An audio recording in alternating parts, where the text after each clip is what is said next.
Hi, this is Andrew Zizas, CEO of New Jersey-based Real Estate Strategies Corporation and 2011 President of the New Jersey chapter of SIOR. I have the pleasure of being joined today by Marc Betesh. Mr. Betesh is the President of KBA Lease Services and Visual Lease. Marc has been gracious enough to join me today to talk about the pending lease accounting changes and their potential impact on commercial real estate, developers, and occupants. Marc, it's nice to have you here. Thanks for joining me. My pleasure, Andy. So let's jump right into this. Lease accounting changes, we're hearing a lot about this for the last few years. Let's start with the foundational question.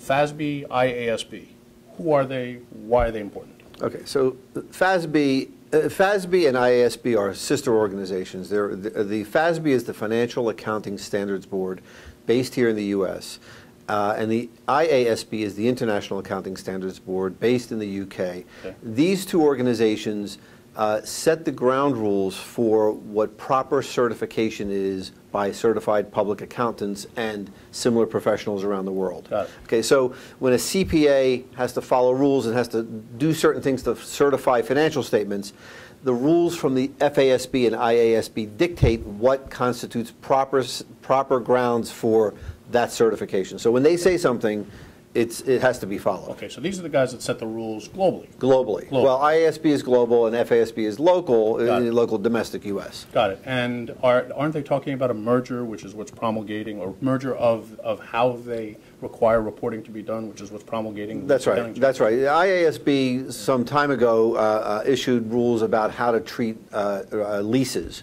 And the U.S. has not followed those same rules, and so now what's happening is as the economy goes more global, the idea is to have a single set of standards so that accounting professionals in this country and other countries all follow the same ground rules, and that way people that read financial statements have a consistent basis to compare one financial statement to another. They have the same rules across countries, no matter what. Okay, so they're looking for parity and consistency of financial reporting as it relates to leases. Absolutely, correct. Okay, so lease accounting changes.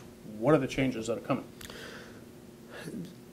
So if you step back a little bit and think about the way most leases are treated on the books of most companies, a lease is nothing more than a contract with an expense attendant to it. So as you, for a real estate lease, for example, as you occupy the space, you charge the rental expense to as an expense of the company. It charges against the P&L, and it's a one-time event. It happens every month, but it happens each year without real regard to what happens in subsequent years. So if you sign a 10-year lease, it really is only showing up on the books for each year as it occurs. Right.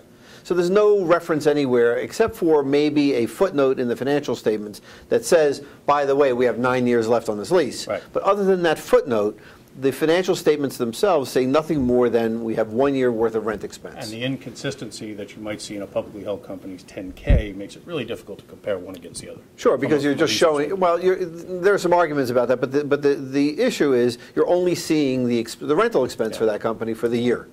And so anyone evaluating a company wants to know what kind of liabilities exist in that company. If they've signed a 10-year lease for crazy numbers, that's not showing up anywhere. And so you can't properly compare one company to another if you're not seeing what their total obligation is. Right. And I also understand that part of the initiative, or the foundation for the initiative, is to bring parity not just among leases, but leases in comparison to ownership as well. That's right. That's right. Okay. So we've heard recent news that there might be some delays. There have been delays. There have been various codifications that have been issued, and they've asked for input. So where are we? I'm not sure anyone really knows where we are today. Okay, as late as July 21st, the FASB came out and said they're going to re-expose the draft. They received over 700 comment letters. Yeah.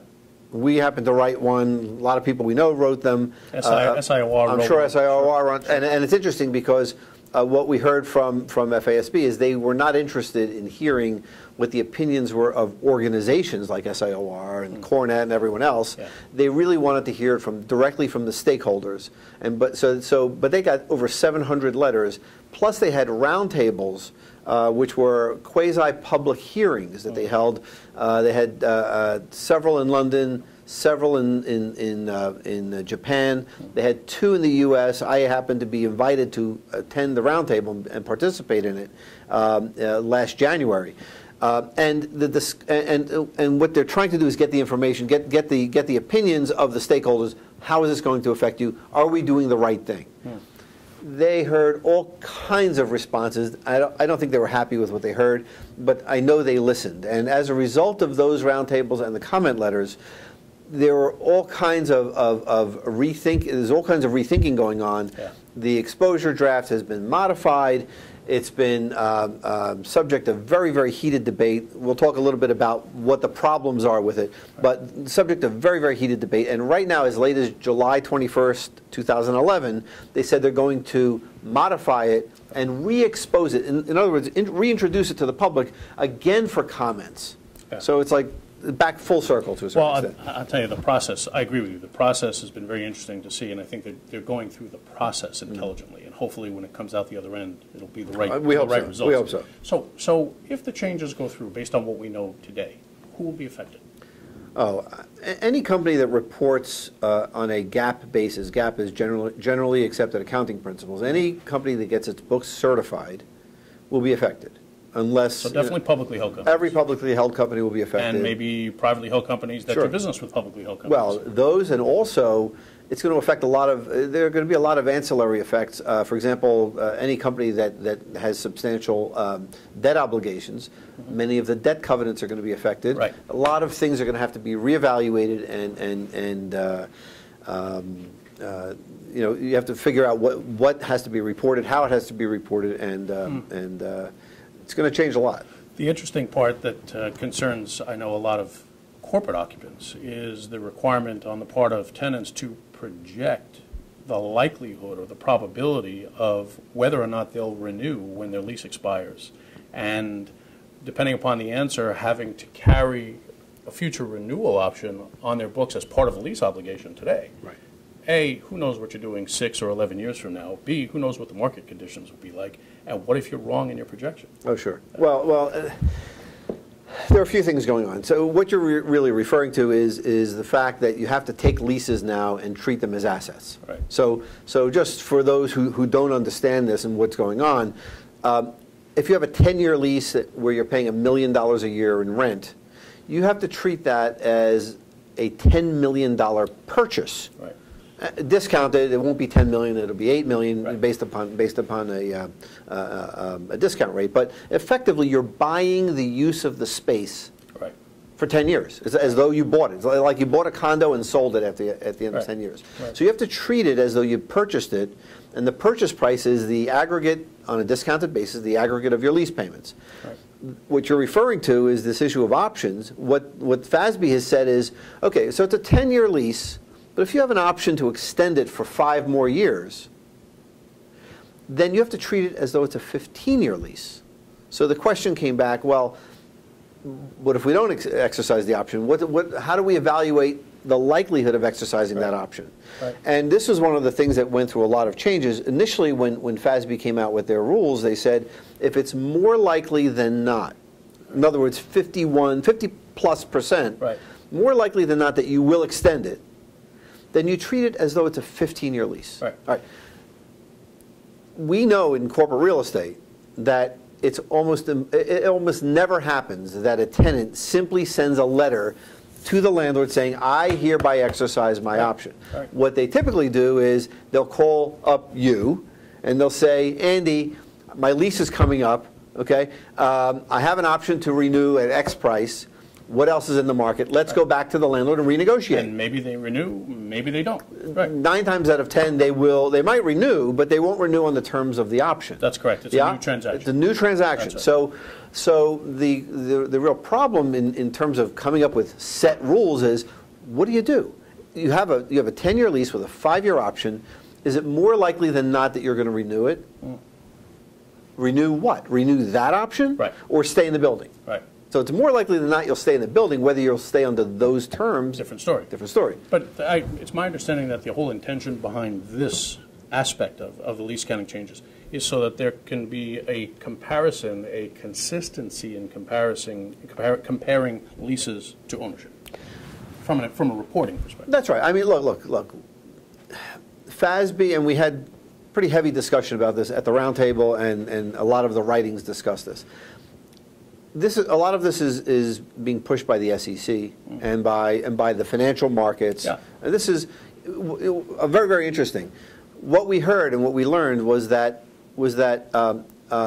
financial analysts, when they look at a company's books and they see that they have leases out, they do their own calculations to factor the leases back in. Yeah. The way that FASB is saying, why aren't we doing this for everyone? Yeah. So if the financial analysts, the people on Wall Street are actually doing this calculation in order to create that parity, maybe that's the way it should be done. Maybe that's the way it should be done. So, but it leaves a lot open. I mean, there are a lot of open questions. And by the way, that more likely than not has been reevaluated by FASB, and now they're saying, not more likely than not, if there's significant economic incentive to renew, then you treat it as though it's 15 years. Right. Well, it's treated as 15 years. At what rate? And how do you know? And how do you know? Well, you know, and significant economic incentive to renew may not mean that the deal is under market. Could be another reason. Could be another. It could be, and I haven't seen any discussion about this, but it could be that for you to move, you have equipment in the place. And for you to move the equipment is so cost prohibitive that you will stay. That's a significant economic incentive for you to stay, and it has nothing to do with the lease.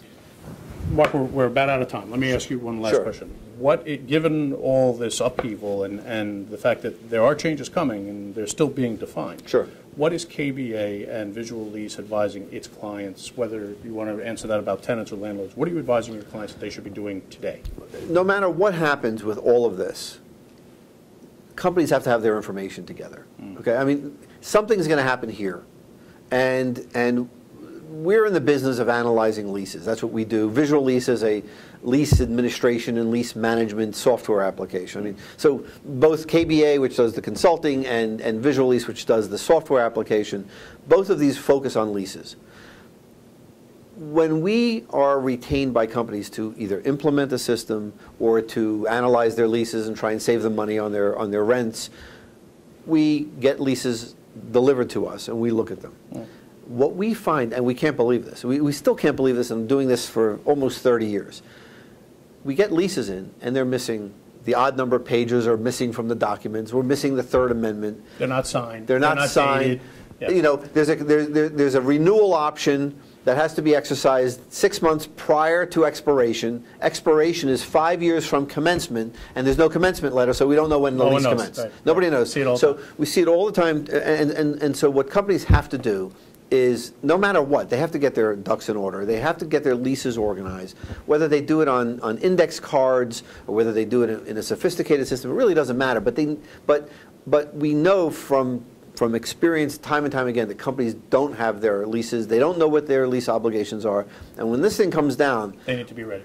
They need to be ready, and the resources, the public resources, the people out there in the marketplace that do this are very, very limited. I mean, we do it. The CPA firms do it, but the CPA firms are not going to have the ability to. They don't do this every day. This is your expertise. This is not theirs. No, but there's going to be a glut on resources. Right. They're not going to have the resources out there. So people should be doing this now. They have to do it anyway. So to wrap up, the watchword is be prepared. Be prepared and get your ducks in order. And it can't do anything but help you save money and keep yourself organized. Mark, this has been great. My pleasure. Thank you very much for being here. You're quite welcome. This is Andrew Zizas at SIOR with Marc Betesh of KBA Lease Services and Visual Lease saying thank you for watching.